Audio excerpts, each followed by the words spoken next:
follows with a keeper touchdown. Lynch out of the backfield. Open field. He breaks the tackle and scores the touchdown. On the offensive side, just some marvelous play. I thought Russell just had a phenomenal game tonight. He was everywhere and did everything we could have asked of him, running and throwing and scrambling and making things happen. Russell Wilson to the rescue. He ran for 122 yards and a touchdown and threw for 201 yards and 2 touchdowns. It's the most rushing yards by a quarterback in the history of Monday Night Football. Welcome someone who knows a little bit about rushing, right? Absolutely. Jerome Bettis is here. Welcome to the desk. So listen, we're talking about the MVP race.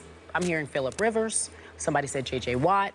Right now, where do you think Russell Wilson is? I'm just hearing different things. Who said that? Different people. I would have to say tied for second. Yeah. And tied for second. Tied for second with Peyton Manning. I think Phillip Rivers right now, I would give the nod because of what he's been able to do with that football team. If you take him out of the equation, they're not the same football team.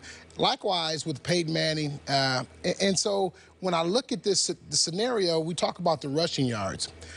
The good thing about Russell Wilson is that he doesn't need to run the football. He runs the football because it's the right thing to do for that particular play. It's not a situation where he goes into every game saying, I'm going to get 100 yards rushing in this game. He's going out there doing exactly what he needs to do for his team to win. And you have to understand, this is not the same football team of a year ago. This defense is not the same defense. They're a good defense, not as good as they were last year. So they need Russell Wilson to do more.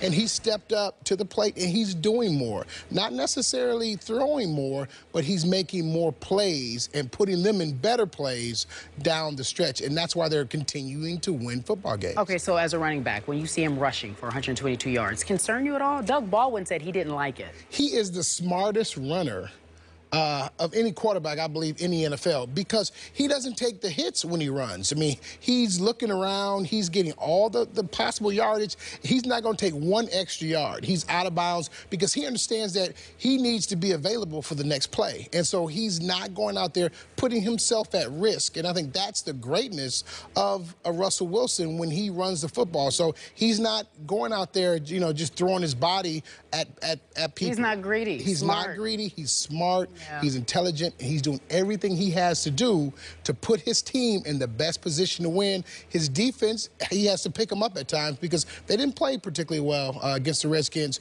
But Russell Wilson was the difference maker in that football game. I agree with you. To answer the question directly, I think he's second in line. I think that right now, when you look at Peyton Manning and Phillip Rivers, they're the 2 leading candidates for league MVP honors. Russell Wilson is close second to those 2 as far as I'm concerned. But if I sound a bit melancholy, to use the word, it's because you know who I find myself thinking about more and more and more when I watch Russell Wilson, Skip? Michael Vick. What you should have been. What you could have been if you had been smarter about not taking so many hits. Michael Vick has a rifle of his arm. The accuracy obviously is questionable, but a lot more times than not, it's because he wasn't settled in the pocket. And obviously looking over, you know, with Russell Wilson, y'all talk about his running ability. You know what I also find amazing about Russell Wilson? It's very rare that he finds himself throwing over an offensive line. He literally finds gaps within the pocket to make sure he could fling his passes because there's a height deficiency that he knows that he has. I had the pleasure of meeting Russell Wilson in L.A. right around the time of the ESPYs. Comes right about up to here to me. You see what I'm saying? I'm only 6'1". I mean, if he's 6'1", I don't know how, because I'm telling you, I was standing right next to him. He wasn't that tall to me, but he's not throwing over anybody. Literally, I'm talking about in the pocket. There are gaps that he finds to fling that football. And I just found myself looking at him last night as he rushed 11 times for 122 yards. And I said to myself, damn, Michael Vick, so many times, Atlanta, Philadelphia, now the New York Jets. I remember when he was in Philadelphia and the offensive line a couple of years ago, I thought they should have been arrested for what they allowed to happen to Michael Vick, the way he was getting pummeled. And I just said, these hits that he's taking these so many hits. with his running ability, I think Michael Vick can run just as well as Russell Wilson right now. The problem is that he doesn't know how to get down. He doesn't know how to avoid those hits, and the damage has already been inflicted. And Russell Wilson doesn't have that problem because he's smart. I was equally melancholy watching that game last night because it happened to be played in the stadium in which one Robert Griffin III used to play. I think about him too. I'm thinking about him because Russell Wilson last night was everything, and you brought this up to start. He was everything as a runner that Robert has never been. You talked about smart. Russell Wilson gets it.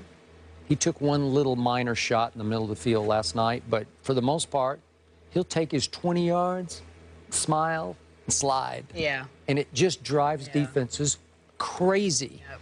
And Robert still hasn't figured that out. Robert almost tore up his other knee attempting to slide in a preseason game this year, is how bad it was.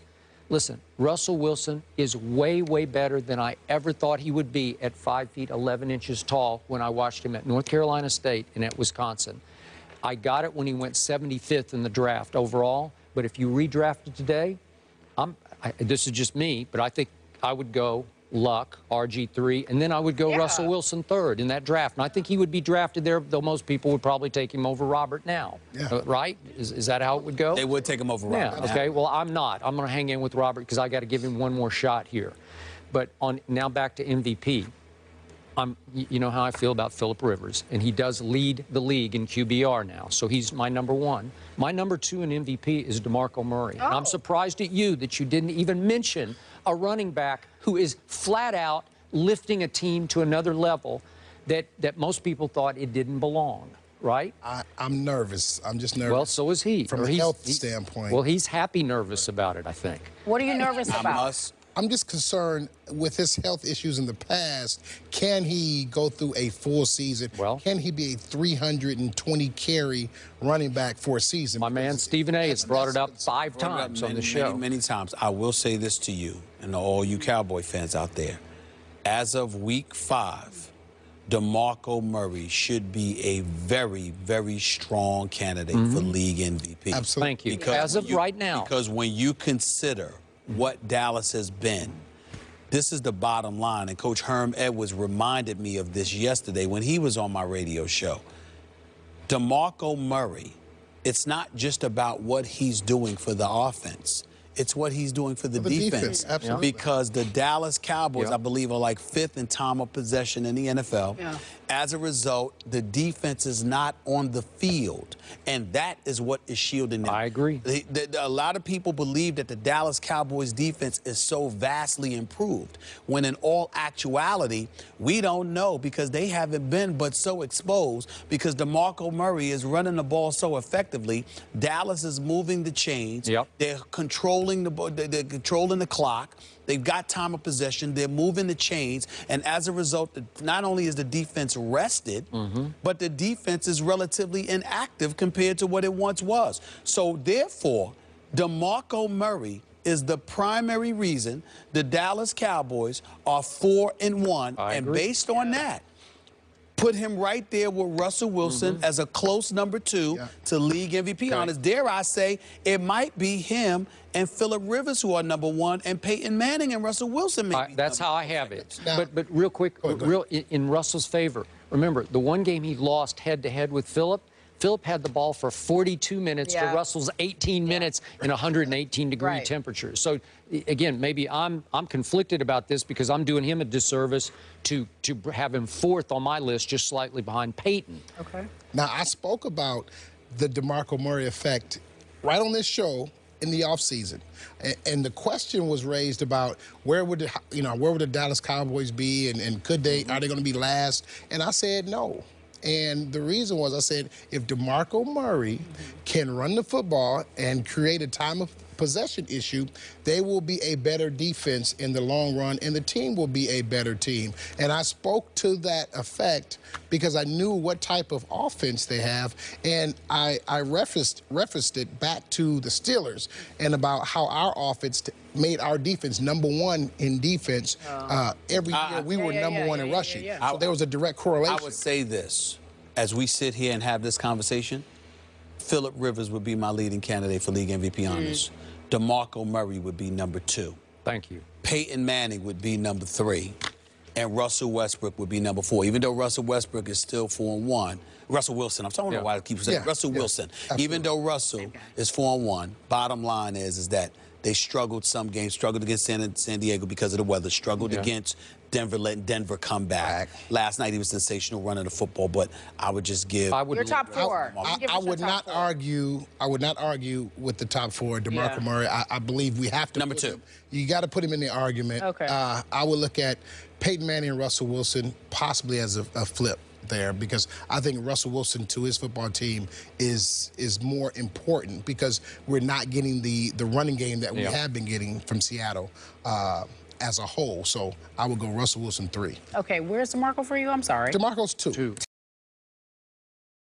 for you. See? Yes. I stand corrected. No, I stand corrected. Okay, Skip is the. I'm surprised we're not. I want to see Russell Westbrook play in an NFL game. I would love for Russell Westbrook to play in an NFL I would. game.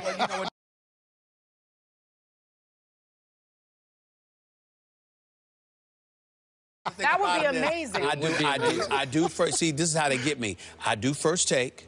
I do my radio, but everywhere I go, to get on Russell Westbrook. But then y'all ask me to talk about Russell Wilson. When you talk about Seattle, you talk about the Legion of Boom. Of course, I'm going to confuse the name from time to time. It happens, America. Forgive me, damn it. All the same. Appreciate you being here. Thank you so much. I adore you, Jerome. You know? It was a great weekend for Mississippi.